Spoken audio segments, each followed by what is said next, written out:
하나님 아버지 감사합니다. 오늘도 우리에게 하나님의 은혜 부어주시기로 작정하시고 우리를 인도하여 주시니 참으로 감사합니다. 우리 참으로 연약하고 부족하고 자격 없고 매일같이 죄 가운데 빠져 살아가고 있지만 하나님의 강권적인 은혜와 능력으로 우리를 오늘도 인도하시니 우리가 오늘 이 예배 가운데 전심 다하여 하나님을 찬양하고 예배하는 주의 자녀들의 예배 될 수 있도록 성령님 이 시간 함께하여 주시옵소서.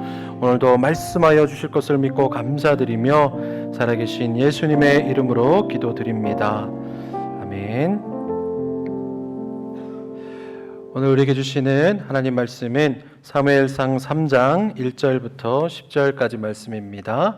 사무엘상 3장 1절부터 10절까지 저와 여러분이 한 절씩 교독하겠습니다. 소년 사무엘은 엘리 밑에서 여호와를 섬기고 있었습니다. 그 당시에는 여호와께서 직접 말씀하시는 일이 드물었고 이상도 많지 않았습니다. 어느 날 밤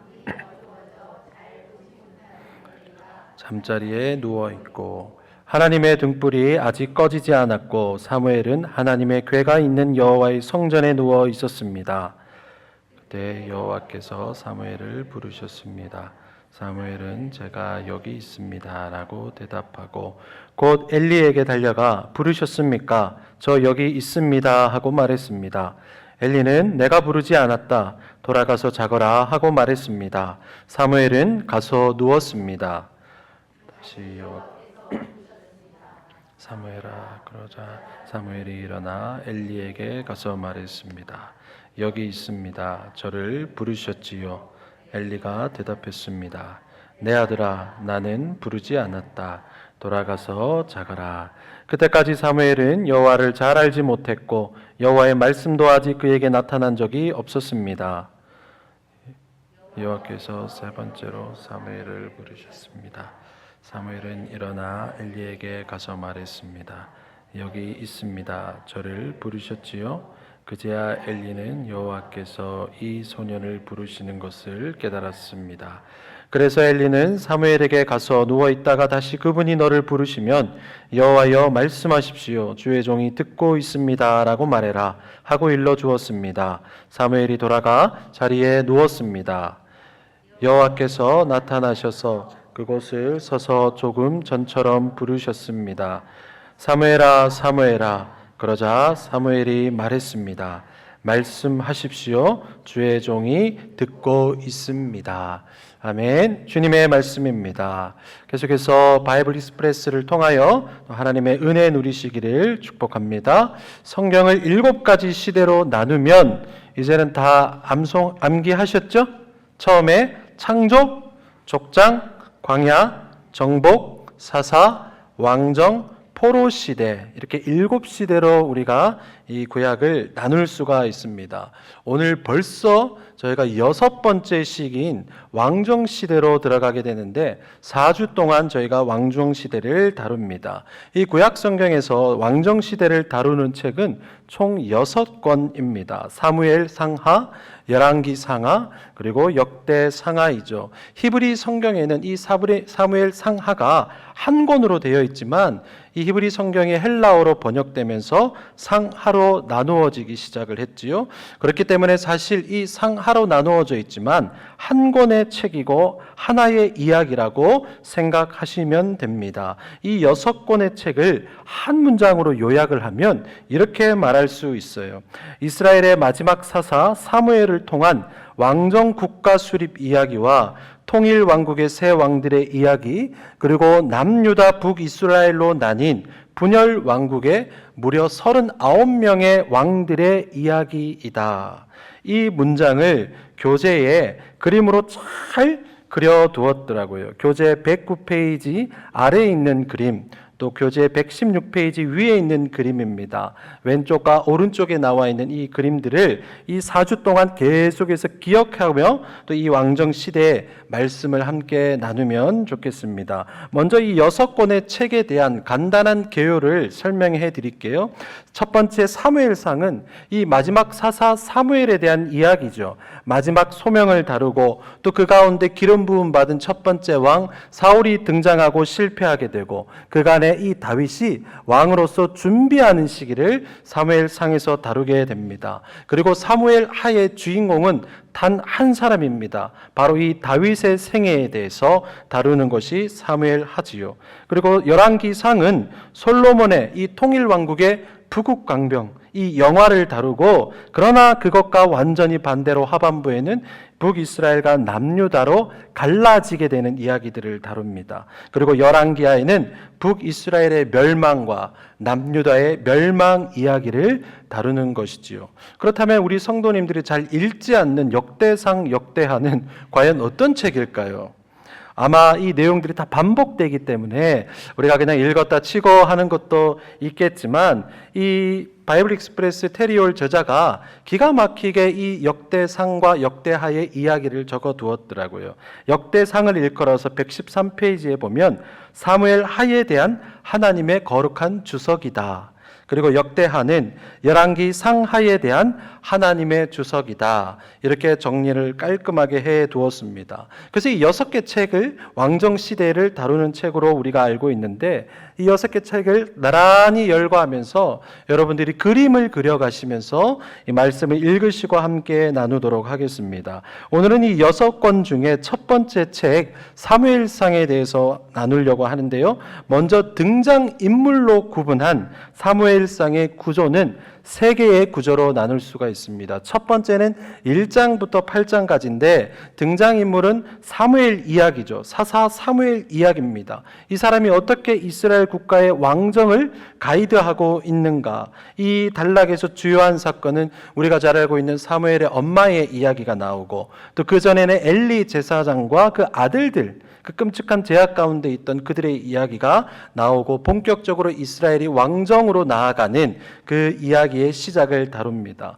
두 번째 단락은 9장부터 15장인데요. 우리가 잘 알고 있는 초대 왕 사울에 관한 이야기입니다. 사울이 등장했다가 너무나도 빨리 이 사람이 실패하게 되는 이야기를 다루는 것이지요. 그리고 마지막 세 번째 단락은 16장에서 31장인데 우리가 잘 알고 있는 두 번째 왕인 다윗 왕에 대해서 이야기를 다루고 있습니다. 우리가 알고 있는 중요한 사건들이 다 이 단락에 모여 있기도 하죠. 다윗과 골리앗의 전투, 또 다윗과 미갈의 결혼, 또 우리가 다윗의 도피 여정, 또 다윗과 요나단의 뜨거운 우정과 마지막의 장에는 사울과 요나단의 죽음으로써 이 사무엘상이 마치게 되는 것입니다. 사실 우리가 이 이스라엘의 왕정 시대로 들어가기 전에 우리가 잊지 않아야 할 중요한 한 가지 사실은요.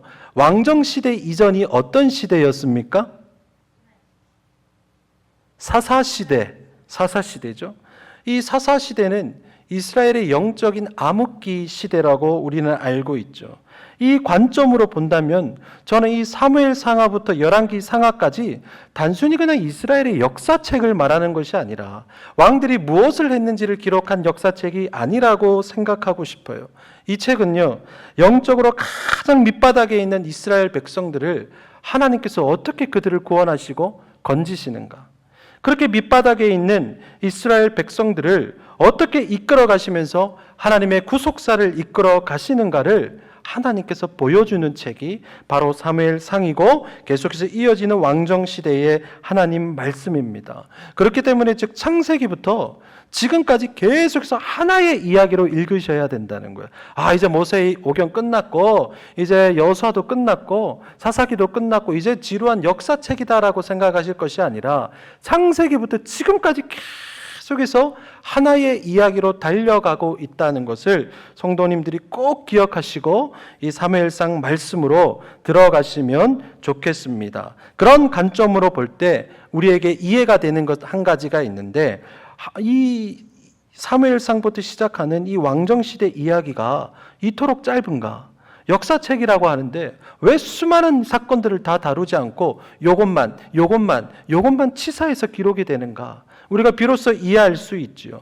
역사책이 아니라 하나님 나라 관점에서 필요한 내용들만을 골라서 저자가 기록했기 때문에 모든 역사를 기록할 수가 없었던 것이지요. 이 사실을 알고 우리가 이 사무엘상 말씀으로 들어가도록 하겠습니다. 첫 번째는 우리 사무엘상 8장 4절부터 7절까지 말씀인데요. 우리 같이 함께 봉독하겠습니다. 그래서 모든 이스라엘 장로들은 라마에 있는 사무엘을 찾아갔습니다. 그들이 사무엘에게 말했습니다. 이제 당신은 늙었고 당신 아들들은 당신이 행한 길을 가고 있지 않습니다. 그러니 우리에게 왕을 세워주셔서 다른 모든 나라처럼 왕이 우리를 다스리게 해 주십시오. 왕을 세워 다스리게 해달라는 말을 들은 사무엘이 마음이 언짢아 여호와께 기도를 드렸습니다. 그러자 여호와께서 그에게 말씀하셨습니다. 백성들이 내게 하는 말을 다 들어주어라. 그들이 너를 버린 것이 아니라 나를 버려 내가 그들의 왕인 것을 거부하는 것이다. 아멘. 첫 번째로 이스라엘 백성들이 왕을 요구하는 겁니다. 이스라엘의 왕정제도 이야기예요. 킹스 히스토리를 기록한 이 남성덕 목사님께서 그 책의 서두에 이런 글을 남겨두셨어요. 고대에 어떤 나라가 있는데 왕이 없다면 어떻게 될까? 또는 왕이 여러 명이라면 어떨까? 그 나라는 힘이 없는 나라였다. 왕이라는 한 사람에게 권력이 집중되지 않고 힘이 분산되기에 그 나라는 곧 사라질 수도 있었다. 왕이 여러 명인 집단 지도 체제도 약점이 있기는 마찬가지였다. 그 나라는 약한 나라였다. 그러나 한 명을 왕으로 세우면 그를 중심으로 힘을 모을 수 있기에 강한 나라가 될 수 있었다. 왕은 절대적인 힘으로 나라를 부강하게 만들 수도 있었다. 가나안 땅 대부분의 국가들은요, 이때 벌써 왕을 갖고 있었던 거예요. 국가 체제가 왕정 체제를 갖고 있었던 거예요. 한번 그러면 우리가 생각을 해볼까요? 이 사사시대 400년 동안 이스라엘 백성들이 또 주변의 그 민족과 나라들로부터 얼마나 많은 압박과 핍박을, 압제를 당했습니까? 한편으로는 영적으로 생각하면 이 사람들이 계속해서 하나님 앞에 죄를 지어가지고 이 압제를 당하기도 했지만 한편으로 또 현실적으로 보면요, 강력한 왕권이 없었다는 거예요. 주변 국가들의 타겟이 되는 거예요. 다른 나라들은 다 왕이 있고 군사가 막강한 거예요. 건들 수가 없는 거예요. 그러니까 이스라엘을 건드는 겁니다.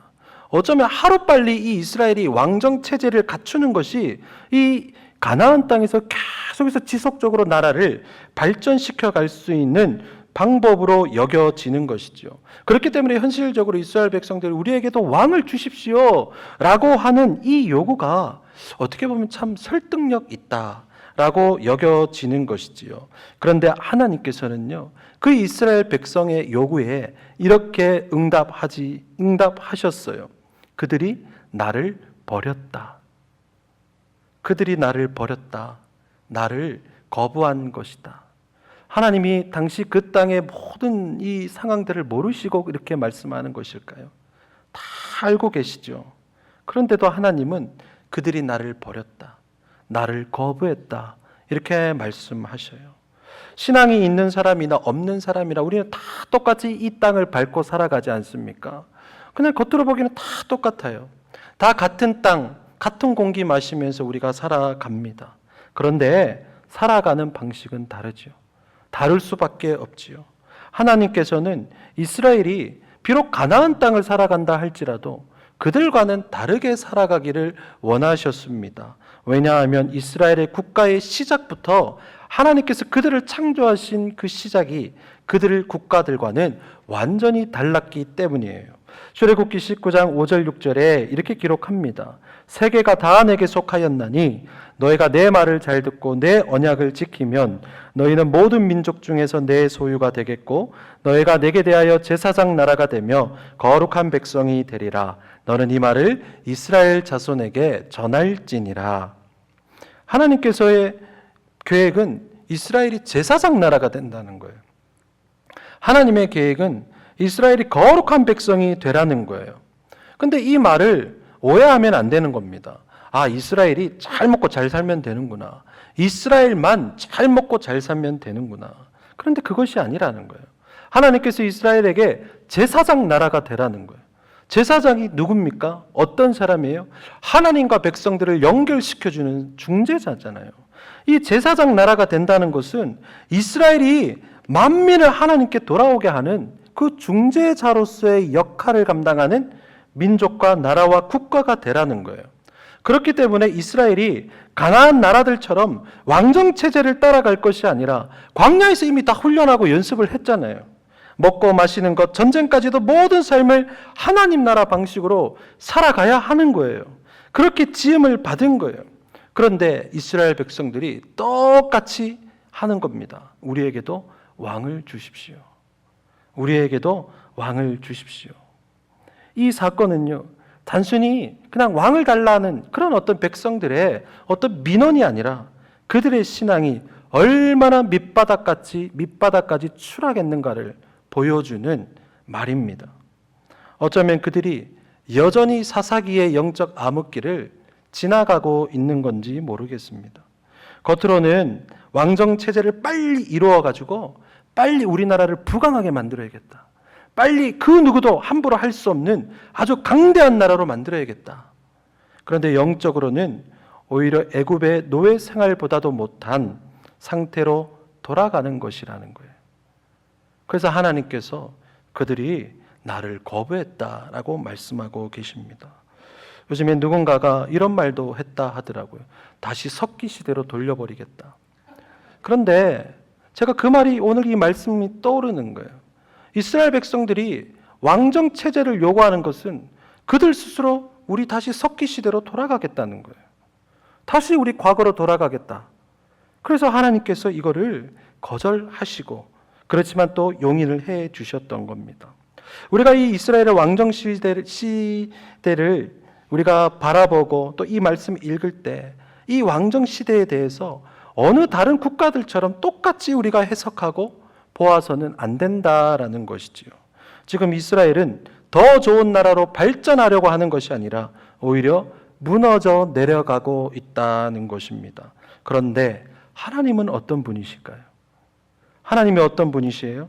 이스라엘의 이 어리석은 선택에도 하나님은 앞으로 나아가시는 분이셔요.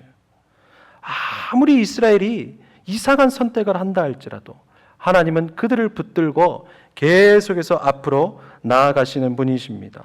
이스라엘의 요구를 들어주셔요. 그러나 하나님은 변함없이 하나님의 계획을 이끌어 가십니다. 사무엘을 통해서 첫 번째 왕 사울을 세우시고 또 그가 실패하자 두 번째 왕 다윗을 세우십니다. 사무엘상 두 번째 이야기는 통일 왕국 두 명의 왕들에 관한 이야기예요. 사무엘상 16장 13절부터 14절을 함께 읽겠습니다. 사무엘은 기름이 담긴 뿔을 가져와 그 형제들 앞에서 다윗에게 기름을 부었습니다. 그날 이후로 여호와의 영이 크게 다윗에게 임했습니다. 그러고 난 뒤 사무엘은 거기를 떠나 라마로 갔습니다. 여호와의 영이 사울에게서 떠났고 여호와께서 보내신 악한 영이 사울을 괴롭혔습니다. 아멘. 두 번째로 이 통일 왕국의 두 왕, 첫 번째 왕, 두 번째 왕을 비교하는 것인데 사울은 사람을 사랑했고 다윗은 하나님을 사랑했어요. 두 사람 다 이 사무엘상의 주인공들입니다. 두 사람에게는 공통점이 있었어요. 하나님께서 그들을 왕으로 세우셨어요. 본인들도 예상하지도 못했고 주변 사람들도 상상하지도 못했는데 하나님께서 그들을 왕으로 선택하셨고 사무엘로부터 기름 부음을 받았습니다. 둘 다 이스라엘의 왕으로 40년 동안 통치했어요. 그런데 공통점도 많은 이 두 사람이지만 그들의 인생은 달라도 너무나 달랐어요. 둘 다 죄인이었죠. 둘 다 씻을 수 없는 죄를 지었습니다. 그런데 사울 왕은 그 죄 때문에 버림받았고 똑같이 죄를 지었지만 다윗 왕은 용서받아요. 사울 왕은 그 죄 때문에 모든 것을 잃어버립니다. 그런데 똑같이 죄를 지었음에도 불구하고 다윗 왕은 모든 것을 얻게 돼요. 이 사울 왕의 인생 그래프를 보면 그의 마지막이 얼마나 비참한지 모릅니다. 16장 14절 말씀에 여호와의 영이 사울에게서 떠났고 이제 악한 영이 그를 괴롭힌다라고 이렇게 말하는데, 이 괴롭혔다라는 이 말의 원뜻이 자포자기한 상태라는 거예요. 파멸의 자괴감을 느끼고 스스로도 이제 어떻게 해야 될지 모르는 그러한 심적인 영적인 상태를 말하는 거예요. 한마디로 이제는 사울은 회복이 불가능해서 스스로 포기하고 절망한 상태를 이르러서 괴로운 상태다라고 말하고 있는 것입니다.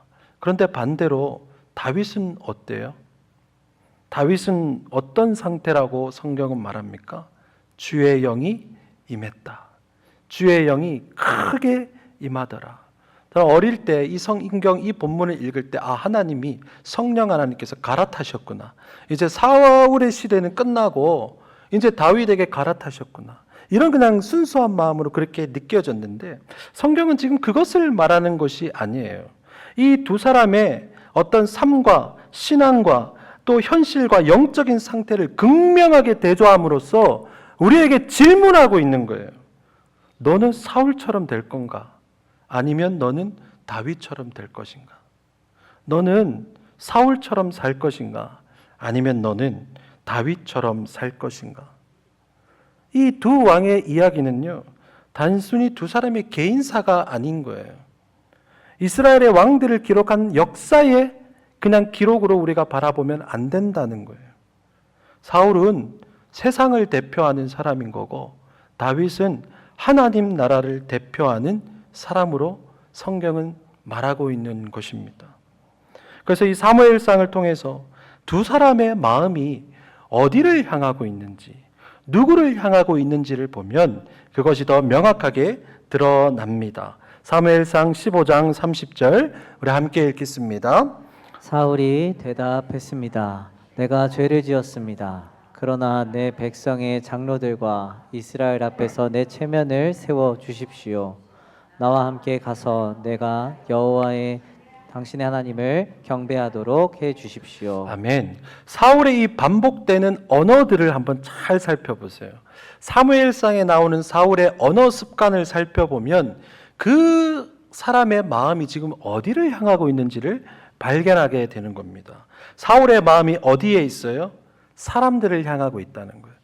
군인들을 두려워하고 백성들을 두려워하다 보니까 성경에 뭐라고 말해요? 자기의 체면을 살려달라고.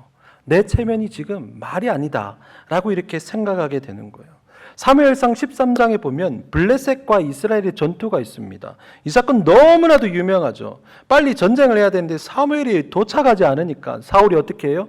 그냥 본인이 제사를 드려버리지 않습니까? 왜 제사 드렸을까요? 빨리 전쟁해가지고 승리하고 싶어서? 물론 그럴 수도 있어요, 현실적으로. 그런데 사울의 이런 상태를 우리가 이입시켜서 이 사건을 바라보면 내가 그래도 왕인데 빨리 이 백성들을 마음을 편하게 해줘야 되지 않을까? 빨리 이 전쟁을 끝내야 되지 않을까? 내가 너무 수동적인 거예요. 지금 사무엘이 오고 안 오고에 따라서 아무리 왕인데도 아무것도 못하고 있으니까 내가 뭐라도 해야겠다. 내가 체면이 있지. 그래서 그만 제사를 집행해 버리지 않습니까? 또 15장에 보면 아말렉과 전쟁을 또 하게 됩니다. 전쟁 참 많이 했죠. 하나님께서 말씀하세요. 이거 전리품 남기지 마라. 다 멸절시키고 전멸시켜버려라. 그런데 어떻게 합니까? 전리품을 가져와요. 왜 가져왔을까요? 그냥 그것이 좋아가지고 그냥 물질이 좋아서 가져왔겠습니까? 이 고대 전쟁에서 전리품은요, 승리한 장군의 명예였다는 거예요. 그러니까 전쟁 나가가지고 전리품을 많이 가져오면 가져올수록 이 장군이 얼마나 위대한 왕인가. 모두 다 그 장군과 그 왕을 칭송하는 거예요. 그러니까 사울의 입장에서 이거 빈손으로 어떻게 돌아가나. 내 체면이 있지. 이거 빈손으로 돌아가면 이 민심이 난리가 날 텐데. 그러니까 좋아 보인 것들을 남기고 그것을 갖고 돌아오는 것입니다. 그런데 다윗은 어떤 사람이었을까요? 사무엘상 17장 45절인데요. 제가 읽겠습니다. 그러자 다윗이 블레셋 사람에게 말했습니다. 너는 칼과 창과 단창으로 내게 나아오지만 나는 만군의 여호와 곧 내가 모욕한 이스라엘 군대의 하나님의 이름으로 내게 나간다. 아멘. 너무나도 유명한 말씀이죠. 27살에 제가 신대원을 이제 기적적으로 들어가게 됐어요. 하나님의 은혜로 들어가서. 그래서 이제 서울로 이사를 가게 된 겁니다. 혼자 이사를 가는데 첫 1년 동안 제가 굉장히 신경 쓰고 조금의 약간의 어떤 그런 스트레스를 받은 게 있어요. 무엇이냐면 자꾸 사투리인 거예요. 다 이렇게 예쁘고 고운 표준어 서울말을 쓰시는데 혼자 계속해서 이 억양이 튀는 겁니다. 경상도 사투리가. 그래서 제가 막 어떨 때는 너무 이렇게 사람들 앞에서 말하기가 굉장히 주저하게 되더라고요. 그러면서 왔어요 라고 이렇게 막 서울말을 흉내내면서 그렇게 나름 열심히 살다가 10년 동안 서울 살다 보니까 그래도 조금 속일 수가 있어서 목사님 경상도 사람인지 전혀 몰랐다고. 모르셨죠. 지금부터 사투리를 쓸까요? 그런데 그렇게 10년 동안 열심히 나름 서울 사람처럼 살았는데 문제는 미국 오니까 다 말짱 도루묵이 되더라고요. 영어를 못하니까 다시 합주기가 되는 거예요. 그렇게 뭐 서울이든 미국이든 제가 한번 곰곰이 생각해 보니까 말 하나를 잘 못해도 좀 다르게 해도 사람들 앞에서 세상 앞에서 뭔가 주눅이 두고 참 이게 해야 될 것들을 하지 못할 때가 있더라. 그런데 우리 여러분 한번 생각해 보셔요. 말이 골리앗이지 골리앗 앞에서 누가 용감할 수 있겠습니까? 그때 그 상황을 한번 떠올려 보세요. 적군들만 다윗을 조롱하는 것이 아니라 심지어 아군들도 다윗을 조롱해요. 그런 상황에서 누가 감히 골리앗 앞에서 막 설치면서 내가 너를 이기겠다고 누가 말할 수 있겠습니까? 그런데 그 모든 심리적인 압박과 신체적인 불안 속에서도 이 다윗은 물맷돌을 명중시켜요. 우리가 조금만 떨려도 평소 하던 거 못 하잖아요. 근데 다윗은 그거보다 10배, 100배가 넘었을 때도 불구하고 그 물맷돌을 명중시킬 수 있는 이유가 무엇이었을까?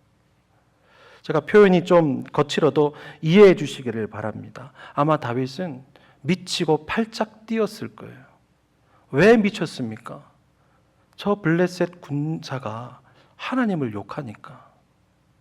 제가 이 다윗의 심정과 이 다윗의 펄쩍 뛰는 모습을 보면서 생각나는 이미지가 있는 거예요. 우리 부모님들이 세상 앞에서는 그래도 이렇게 작아 보인다 할지라도 우리 자녀들의 문제 앞에서는 물불 안 가리고 막 덤비지 않습니까? 누가 우리 자녀들 건드냐고. 아무리 강한 사람이 있어도 우리가 당당히 나서지 않습니까? 다윗이 지금 그런 상황인 거예요.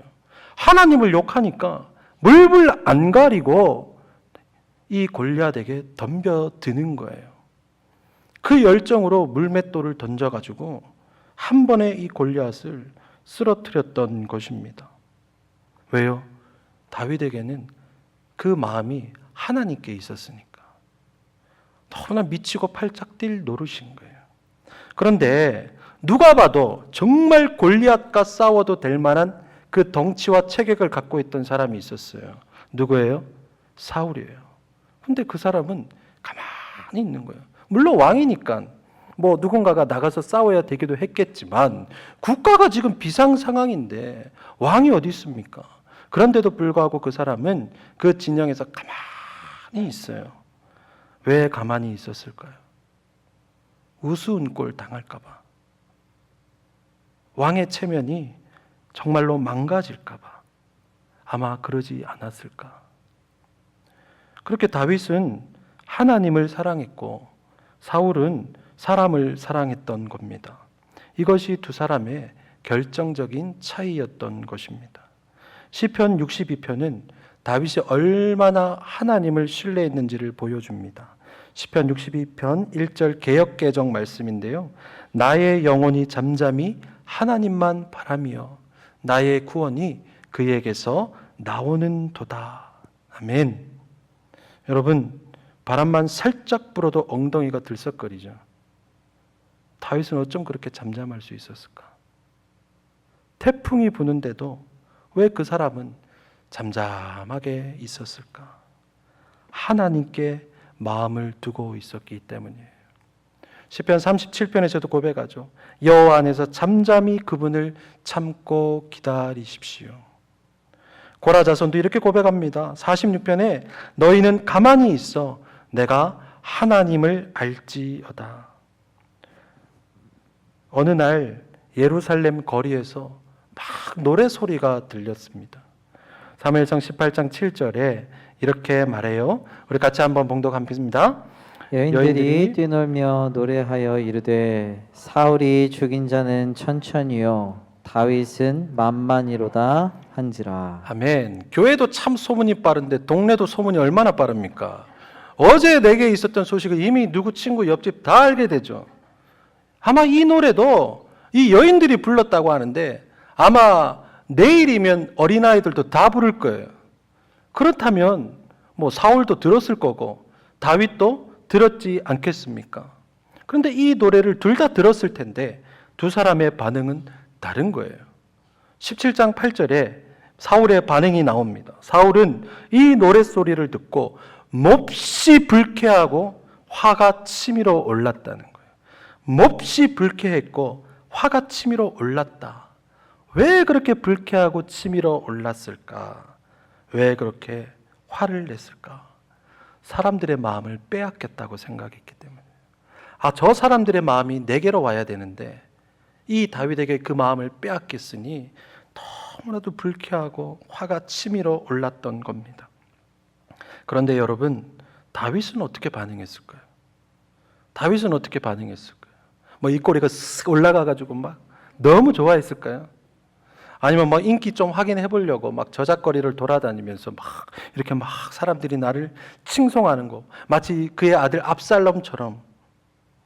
아니면 뭐 그때부터 그 사람 마음 안에 왕권을 마음에 두고 있었다. 그런 성경의 본문이 있었습니까? 그런데 사실 그런 반응이 나와도 큰 문제는 아니에요. 이미 사무엘에게 기름 부음까지 받지 않았습니까? 충분히 그런 생각할 수 있는 거예요. 그런데 놀랍게도 성경에는 아무 기록이 없어요. 왜 기록이 없었을까요? 다윗의 주특기가 뭐예요? 잠잠히 있는 겁니다. 다윗이 얼마나 미련한 사람이었을까요?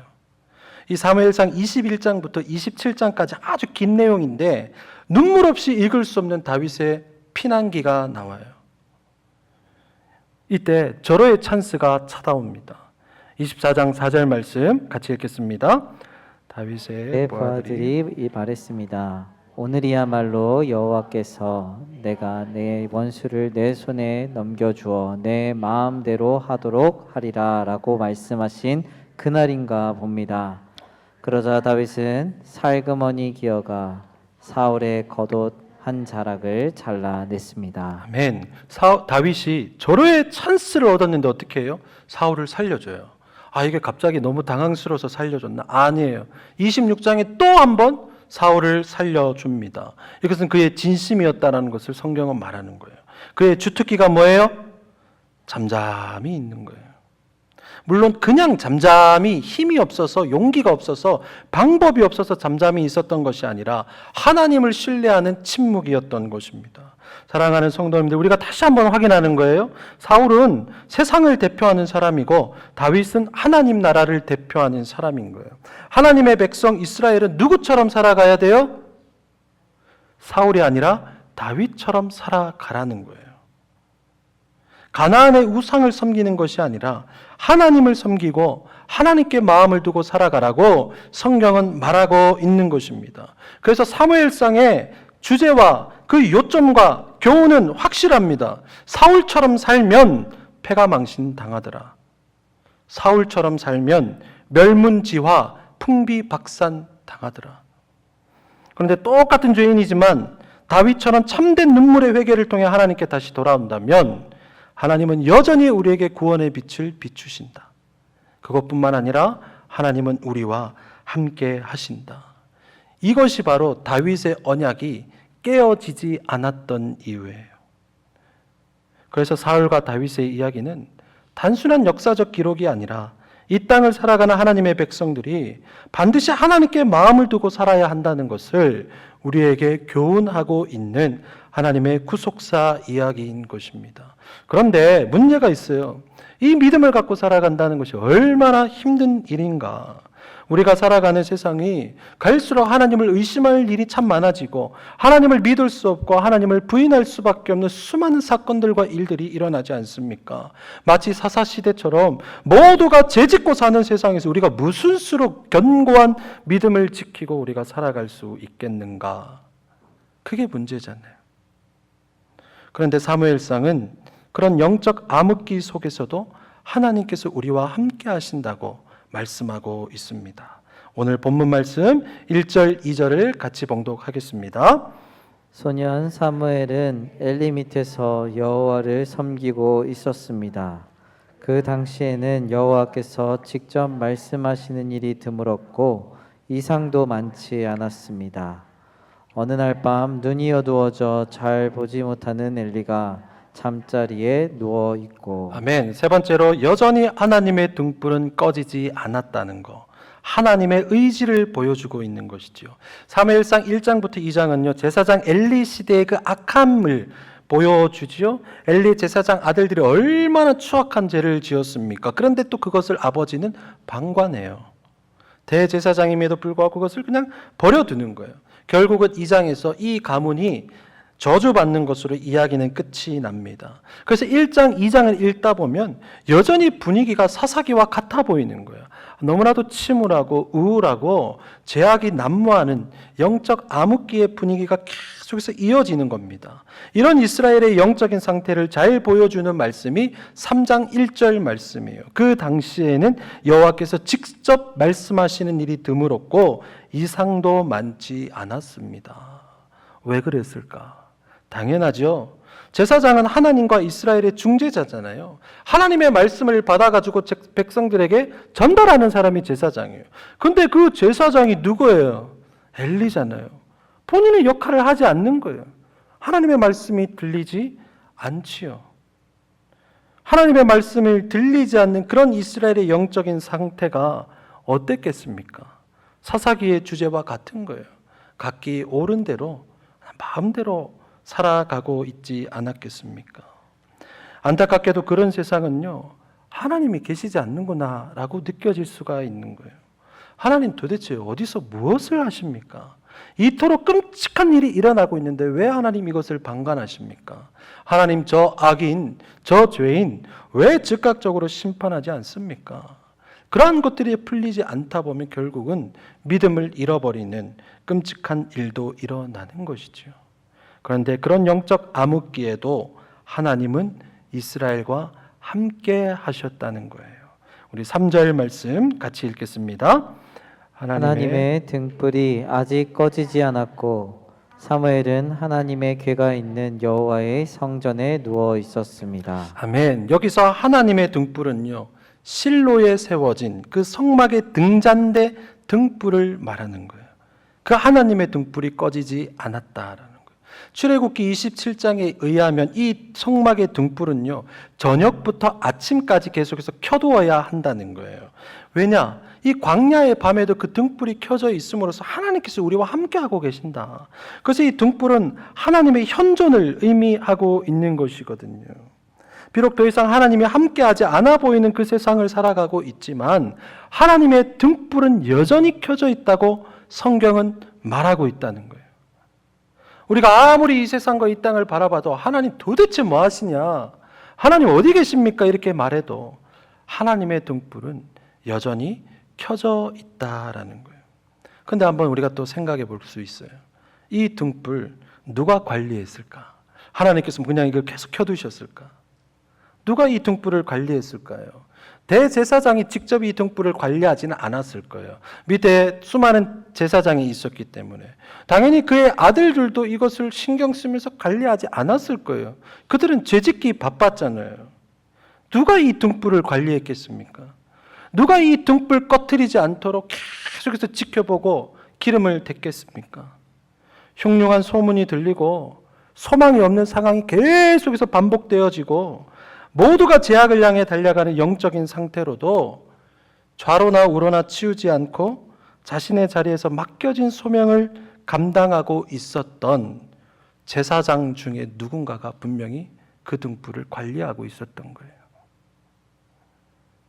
우리가 이렇게 생각할 수도 있죠. 사무엘이 잘 관리했겠다. 물론 그도 성경 말씀에 의하면 성전을 지키며 묵묵히 자리를 지켰습니다. 사무엘이 관리했던 그 어떤 제사장이 자리에 자기의 직무를 철저히 잘 지키면서 그 직무를 잘 완수했던 그 사람이 있었다라는 거예요. 그 악한 시대에도 그 자리를 잘 지키고 그들을 통해 하나님은 하나님의 등불을 꺼뜨리지 않으시고 하나님께서 그들에게 말씀해 주셨다라는 거예요. 사무엘상 3장 10절부터 11절을 우리 마지막으로 함께 읽겠습니다.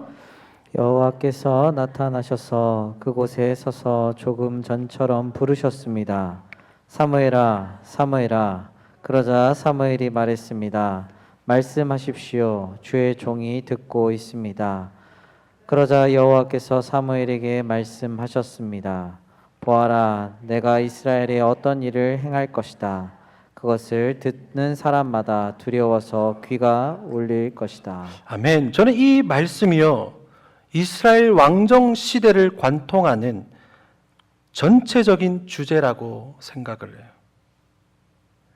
이 통일 왕국 시대 사울과 다윗과 솔로몬 왕까지, 또 이 분열 왕국 시대 남북 39명의 왕들의 이야기, 우리 성도들이 이미 다 알고 계시죠. 누가 나쁜 왕인지, 누가 착한 왕인지. 그리고 이 착한 왕들은 손에 꼽을 정도로 적고 대부분이 하나님께서 심판하실 정도로 극악무도한 왕들이었던 거예요. 열왕기 상하로 들어가면 난리도 그런 난리가 없는 거예요. 우리조차도 그 말씀을 읽어보면 이게 나라가 맞나? 어떻게 이런 사람이 왕이라고 할 수 있지?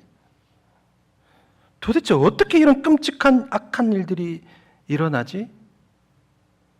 이러려고 가나안 땅에 들어왔나? 이런 일을 벌이려고 하나님께 왕을 달라고 했나? 정말로 우리도 혀를 찰 정도로 끔찍한 일들이 열왕기 상하에 일어나고 있는 거예요. 우리에게도 자연스럽게 이런 생각이 드는 거예요. 이스라엘의 왕정 시대를 읽고 생각하고 묵상하다 보면 아무 소망이 없다. 정말로 절망이다. 정말로 끔찍하다.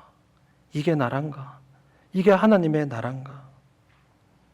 그런데 하나님은 끈을 놓지 않으셨다는 거예요.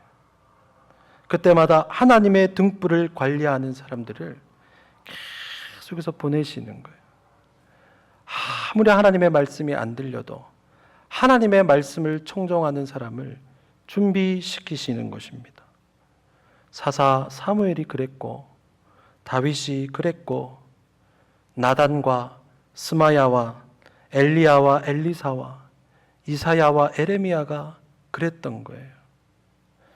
그리고 바알 앞에 무릎 꿇지 않은 7,000명이나 하나님께서 등불 관리하라고 남겨두지 않으십니까? 또 정말 많은 악한 왕들이 있었지만 그래도 그들 중에서 이 소망을 보여준 왕들이 있잖아요. 아사 왕, 여호사밧 왕, 히스기야 왕, 요시야 같은 왕들이에요. 그들 모두가 하나님의 등불을 지켜낸 사람들 아닐까. 하나님의 말씀의 등불이 꺼지지 않도록 계속해서 그 자리를 지키며 관리했던 사람들이에요. 그들의 믿음과 순교의 피가 예수 그리스도의 오실 길을 예비한 것 아닐까. 그렇기 때문에 이 사무엘상은 단순한 역사책이 아니라 이 창세기부터 시작해서 신약까지 계속 이어지는 하나의 이야기로서 읽혀지는 겁니다. 2000년 기독교 역사를 생각해 보십시오. 불안불안할 때 얼마나 많았습니까? 아슬아슬한 때가 얼마나 많았습니까? 지금까지 교회가 얼마나 많은 이단들의 공격을 이겨내 왔습니까? 이단들의 공격뿐입니까? 정치와 경제와 철학과 사회적 핍박과 박해가 얼마나 많았습니까? 그런데 놀라운 사실은 복음이 오늘 우리에게 전해졌다는 거예요. 초대교회 순교자들과 중세시대 개혁자들과 선교사들의 핏값으로 복음이 오늘 우리에게까지도 전달되었다는 거예요. 이게 너무나도 놀라운 이야기인 거예요. 아무리 악한 시대라도 하나님께서는 하나님의 등불을 관리하는 사람을 반드시 세우시는 줄로 믿습니다. 찰스 펄전 목사님께서 이렇게 말씀하셨어요. 하나님이 양초에 불을 붙이시면 어느 누구의 입김으로도 그것을 끌 수 없습니다. 우리 하나님께서 그렇게 등불을 밝히시는 줄로 믿습니다. 사랑하는 성도님들, 하나님은 어떤 상황에서도 그 등불을 꺼트리지 않으시는 분이신 줄로 믿습니다. 지금 우리가 살아가는 시대는 불안과 공포의 시대고 하나님의 말씀이 드물어 가는 시대처럼 보이기도 하고 정말로 참된 그리스도인을 만나기 어려운 시대처럼 우리가 느끼고 있는 시대를 살아가고 있지요. 그러나 우리에게 반드시 있어야 될 그 믿음은 무엇이냐면 우리 하나님 결코 그 등불을 꺼뜨리지 않으신다. 반드시 그 등불을 관리하는 사람을 세우시고 반드시 하나님의 말씀을 청종하는 사람들을 통해서 하나님의 역사를 이끌어 가시는 줄로 믿습니다. 우리 함께 말씀을 기억하면서 기도하며 나아갑니다. 이 불안과 공포의 시대, 특별히 전쟁과 기근과 재앙이 넘치는 이 시대, 우리의 믿음을 방해하고 어지럽히는 수많은 시험과 유혹이 하루에도 몇 번씩 찾아오는 이 시대, 하나님을 떠나는 사람들이 많아지는 우리 시대, 우리가 무엇을 믿고 가야 하는 것인가? 여전히 등불을 끄지 않으시는 하나님을 믿고 나아갈 수 있기를 소망합니다. 우리가 이 시대 하나님의 말씀을 듣는 주의 종들이 되게 하여 주시옵소서. 성령님 함께하여 주시옵소서. 이 시간 우리 말씀을 기억하면서 함께 기도합니다. 하나님 아버지 감사합니다.